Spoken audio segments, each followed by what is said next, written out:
I'm Sandy. And I'm Jed. In this video, we're exploring the Columbia River Gorge. Our adventure starts in the Dalles, and then we head further up the gorge to chase some waterfalls.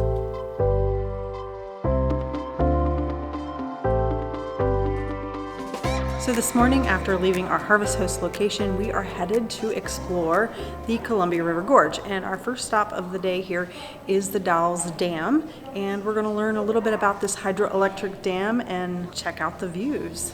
Fun fact about our Harvest Host last night, they actually transport the wheat that they harvest by barge on the Columbia River.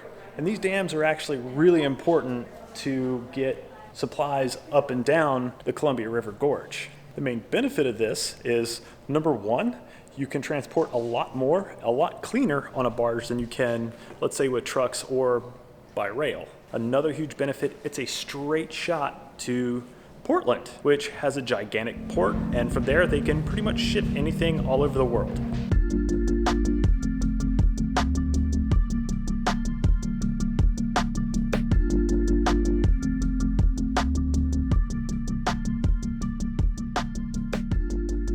Some fun facts about the dam. It was built in 1957. It is one of the biggest hydroelectric producing dams in all of the United States. The dam has a lock system that takes boats from the upper portion, lowers them 88 feet so they can continue their journey. And if you were to take all the water out, the concrete structure itself is 200 feet tall. And interestingly enough, this place has a rose garden. So if you like roses, you should check it out.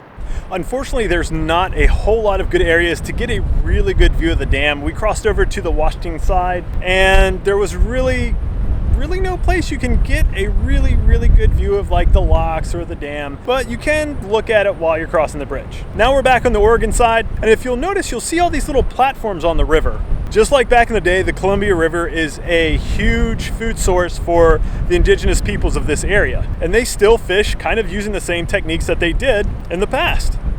So what kind of wonderful video would this be if we didn't try to stop someplace and eat there? Looks like the kids wanted pizza, so Pizza it is. Pizza it is. We're here at Spooky's Pizza, Burgers, Subs, Sandwiches. And all the things. All the things. Spooky. Hope it's good. Okay, so our pizza has just arrived. We got the hot honey pie. It has salami, sausage, feta cheese, pepperoni, peppers, and it's drizzled with honey. So let's dig in. It's actually really good. It's got a little spice, a little sweetness, and the crust is like really crunchy on the bottom, so I really like that. Hey Molly. You can hear the crunch. No complaints from me. Let's see what yours truly thinks about this pizza. It's actually really good. It's got sweet, spicy, tangy, and savory all in one pizza. One of my favorite combinations. And just a little bit of spice. I know it's called hot honey pie, but it's not super spicy. Do you think it is? Yeah. Okay, so lunch was pretty tasty. We are back in the Dalles. Now, if you remember from, I don't know, maybe a month or two back, we were in this area, and we are back today because we have some unfinished business. I'm super excited. Fingers crossed this works out. You guys will be like the 8th or 9th person to know if it does. We are back at the National Neon Museum here in the Dalles. The what? Neon Sign Museum. Neon Sign Museum. That's what I said. You didn't. You just said Neon Museum. It's not sign, doesn't make it. You can have all the neon at once. It's got to be a sign. Well, guys, let's hope that these signs are the only thing that are full of hot gas today. I am so glad we came back to this place. This place is absolutely incredible. They give you a little brief tour in the beginning, and our tour guide has been collecting and making neon signs since the 1980s. So he also showed us the pride and joy of his collection, which is actually the first neon tube ever produced. So apparently he did his own detective work, kind of tracked it down to Paris, wrote a bunch of letters, and lo and behold, he was actually finally able to get a hold of it.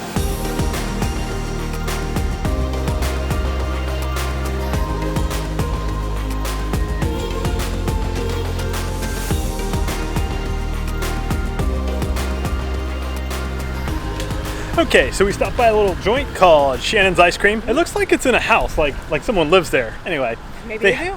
They might. So they have Tillamook ice cream and they have homemade ice cream. I've got a wonderful apple caramel crumble, and Sandy, what'd you get? It's maple walnut, and it's delicious. It is absolutely delicious. So we are finished here in the Dalles for today, and we're gonna be headed to our campground, but continuing to explore the Columbia River Gorge here a little bit. And there's some waterfalls in our future. We're gonna be chasing some waterfalls, because we got more to see.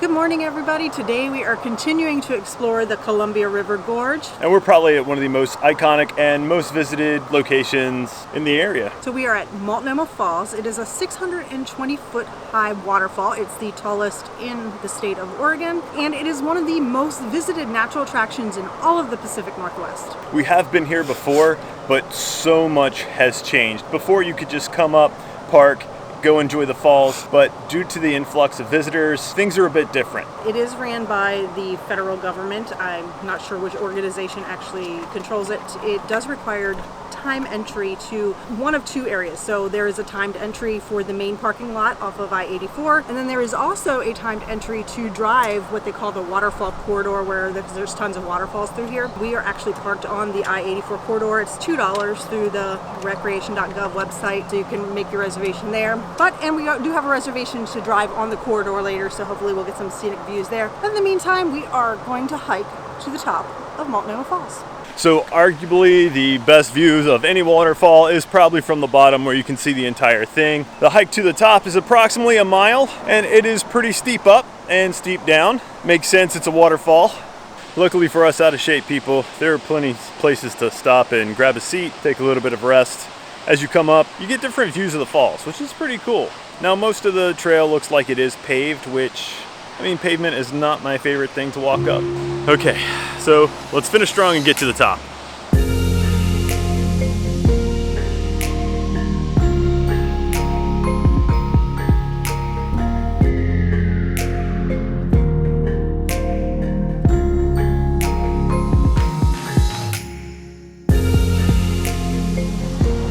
Okay, so that was quite the leg burner. We're down at the lodge now. That's right as you enter the park.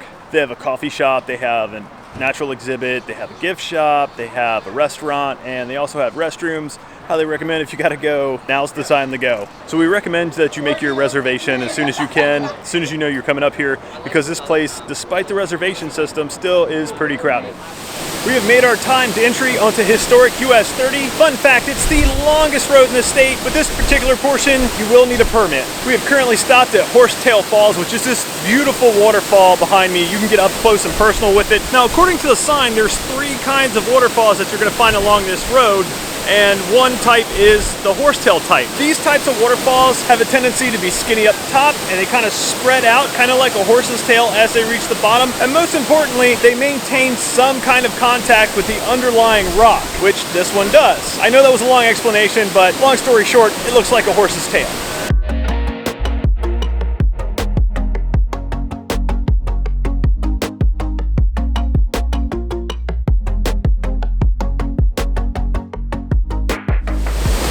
Okay, our next destination is about a 3/4 of a mile walk. It starts off downhill. It is really gravelly, so plan accordingly. Behind me is Bridal Falls. Remember I was talking about the 3 different kind of waterfalls? Unfortunately, these names kind of take my thunder about teaching you about waterfalls, because Bridal Falls. These are often segmented and remain in contact most of the time with the rock. This little hike does start all the way downhill, which means the uphill portion is saved for your return trip.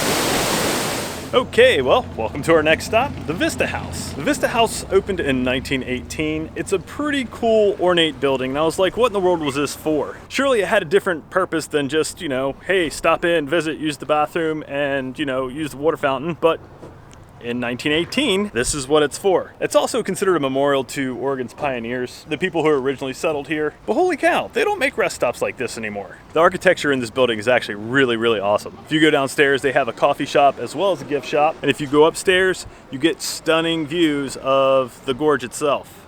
We had to fight a little bit for parking. As I mentioned before, it is a Saturday. But yeah, it's gorgeous up here. And you can get caffeinated, which, I'm a big fan of. We've had a blast up here, but it is getting kind of late, so we're gonna go to our final stop for the night, which is a harvest host. We'll show and tell you all about it when we get there.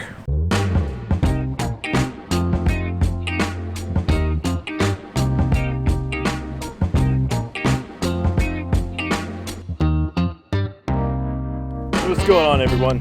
So we left the Columbia Gorge Scenic Drive, drove past Portland, and made it to our harvest host for the night. We are currently at Gather and Feast. It's a farm. We're walking down to check out their little farm store, see what they have. Have food, so I mean, that should make me pretty happy. We're kind of on the back 40, so to speak. So hopefully we can find something yummy to buy for dinner, or just to have, honestly, because I don't know what Sandy's cooking tonight. She usually cooks. You don't want me to cook. Or maybe you do. I don't know. Maybe you like terrible food. If you like terrible food, comment below, and I'll still not cook you anything because, you know, you're there, I'm here. And by the time you see this, I'm not going to be here anymore. You might still be there. I'm not sure. Okay, so this is awesome. Looks like they've got some pickles. Looks like some goat cheese, some eggs. Sauerkraut, fermented leeks, plum sauce. Ooh, is this pesto? Yeah, I think that's pesto. No, it's chimichurri. It's chimichurri sauce. And he also owns a catering business, so he has prepackaged meals here. So, I mean, that's something. Unfortunately, in the van, we don't have anything to really heat up a frozen dinner like an oven. Kind of wish we did. We hope you enjoyed this video. If you did, don't forget to hit that like button, hit the subscribe button, and then hit that notifications bell so you don't miss any of our adventures. In our next video, we're continuing to explore the beautiful Pacific Northwest. So until next time, stay wonderful. Call it a day.